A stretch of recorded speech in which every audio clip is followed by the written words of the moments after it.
Following the conclusion of the summit held in Mauritania, 49 of the 55 member states of the African Union, AU, have now signed the agreement establishing the African Continental Free Trade Area.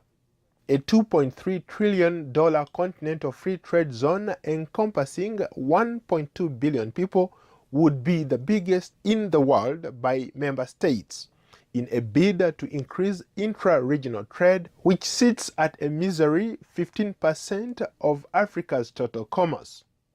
Corruption was high on the agenda, in line with the 2018 theme Winning the Fight Against Corruption, a sustainable path for Africa's transformation.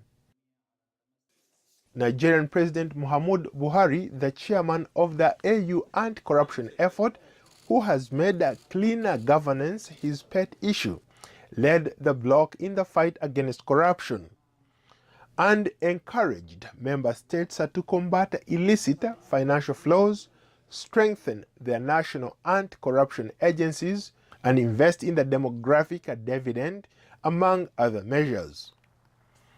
On peace and security in Africa, the summit reaffirmed its support for the imposition of punitive measures against obstructing efforts to achieve reconciliation and peace in South Sudan.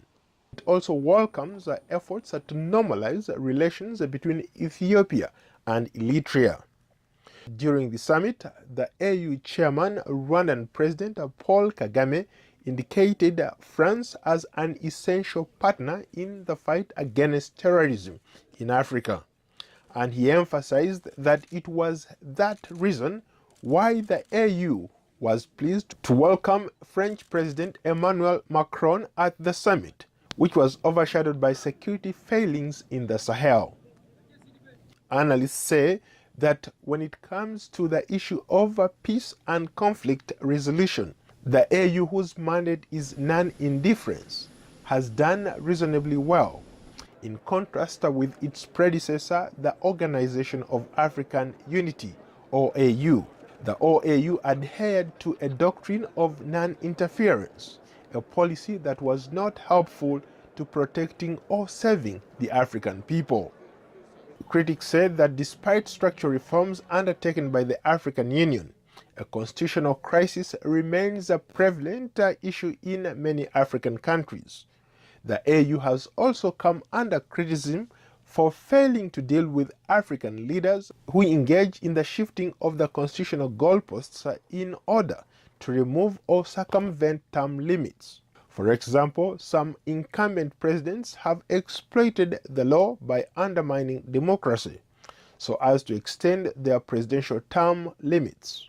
Analysts argue that perhaps, just like they have taken a stand against doing business with leaders who seize power through military coups, the same should apply to those leaders who change their constitutions to stay in power much longer than their mandate. Paul Ndiho, VOA News, Washington.